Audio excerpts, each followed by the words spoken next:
எல்லாருக்கும் நமஸ்காரம். இன்னைக்கு நம்ம தசகம் 8ல் 6லிருந்து 10 வரைக்கும் இருக்கக்கூடிய ஸ்லோகங்களுக்கு அர்த்தமும் அது ஸ்லோகங்களும் பார்க்க போகிறோம். முதல்ல நம்ம அர்த்தங்களை தெரிஞ்சுட்டுலாம். 6வது ஸ்லோகத்தில் என்ன சொல்றார் அப்படின்னாக்க, ஏன்னா முன்னாடி 5வது ஸ்லோகத்தில் சொன்னார் இல்லையா, அப்போ இந்த உலகம் முழுக்க ஒரு பெரிய கடலாகவே மாறித்து அப்படின்னு 5வது ஸ்லோகத்தில் முடித்தோம்.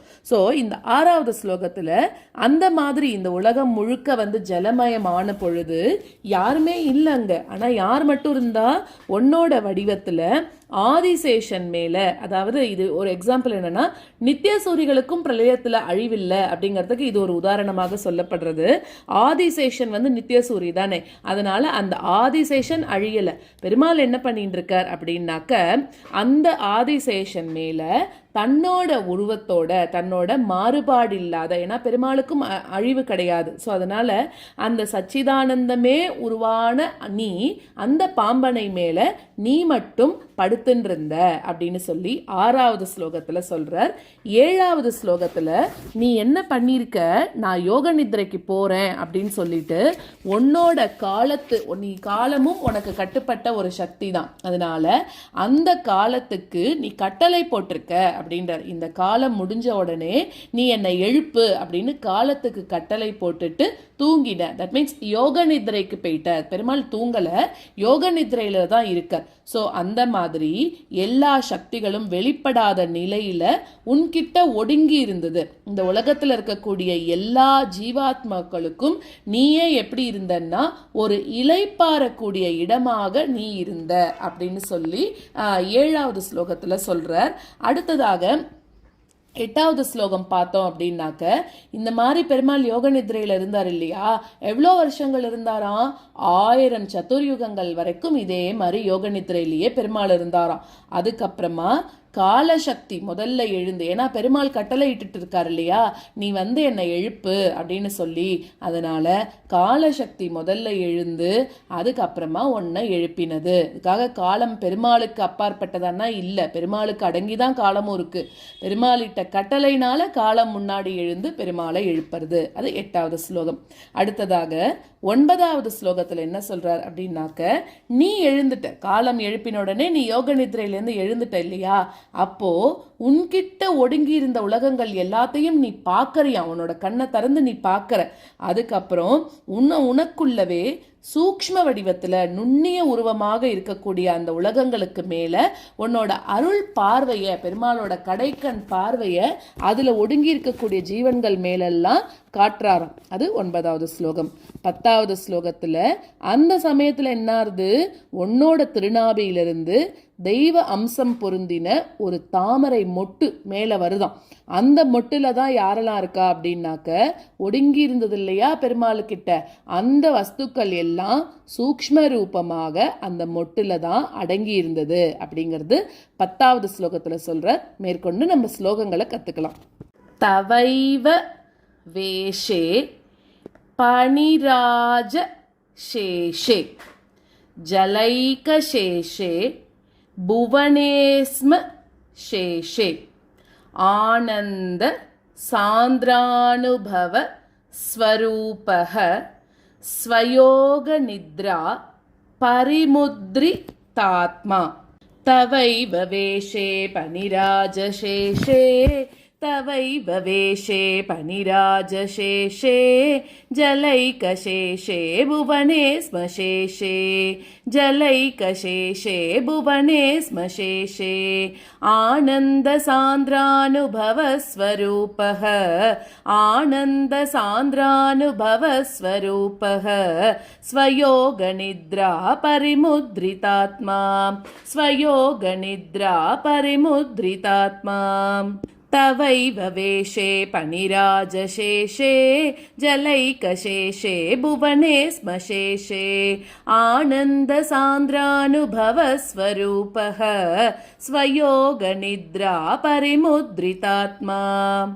तवैव वेशे पनिराजशेषे जलैकशेषे भुवने स्म शेषे आनन्दसान्द्रानुभवस्वरूपः स्वयोगनिद्रा परिमुद्रितात्मा.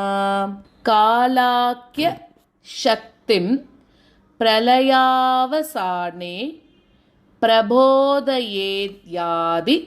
शता किलादौ त्वया प्रसुप्तं परिसुप्त शक्ति व्रजेन तत्राखिल जीवधाम्ना कालाख्यशक्तिं प्रलयावसाने कालाख्यशक्तिं प्रलयावसाने प्रबोधयेत्यादिशता किलादौ प्रबोधयेत्यादिशता किलादौ त्वया प्रसुप्तं परिसुप्तशक्ति त्वया प्रसुप्तं परिसुप्तशक्ति व्रजेन तत्राखिल जीवधाम्ना व्रजेन तत्राखिल जीवधाम्ना कालाख्यशक्तिं प्रलयावसाने प्रबोधयेत्यादिशता किलादौ त्वया प्रसुप्तं परिसुप्तशक्ति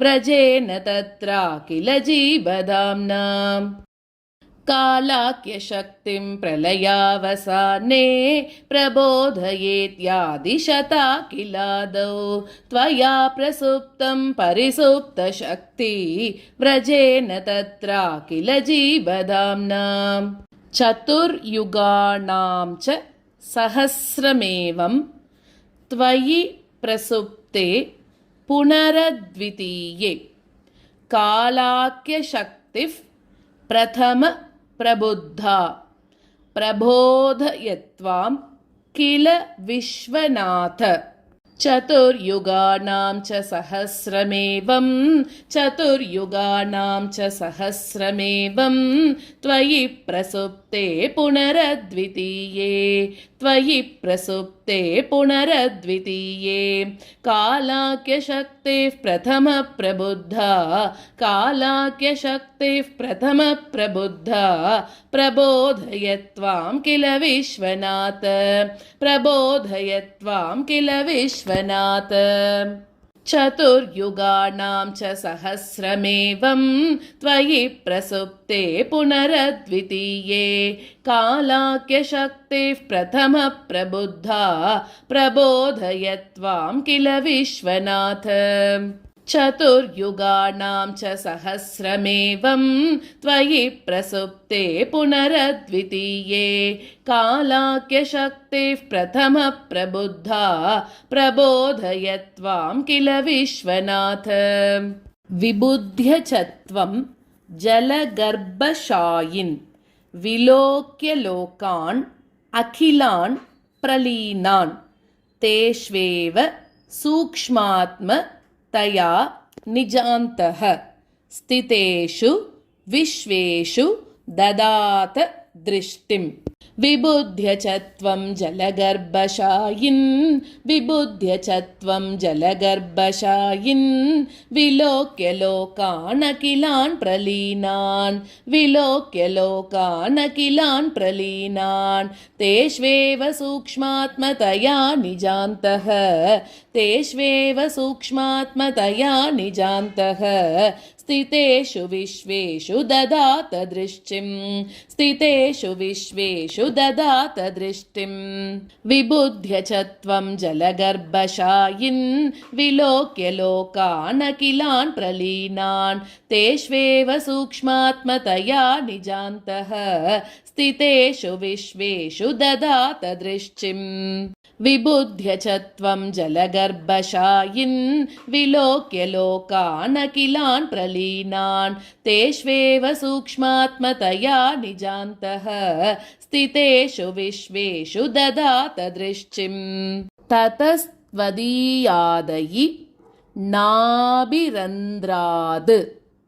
उदञ्जितं किञ्चन दिव्यपद्मं निलीन निःशेष पदार्थमाला संक्षेपरूपं मुकुलाय मानम् तदस्त्वदीयादयिनाभिरन्द्राद् तदस्त्वदीयादयिनाभिरन्द्राद् उदञ्चितं किञ्चन दिव्यपद्मम् उदञ्चितं किञ्चन दिव्यपद्मम् निलीननिःशेषपदार्थमाला निलीननिःशेषपदार्थमाला संक्षेपरूपं मुकुलायमानम् संक्षेपरूपं मुकुलायमानम् तदस्त्वदीयादयिनाभिरन्द्राद् उदञ्चितं किञ्चन दिव्यपद्मम्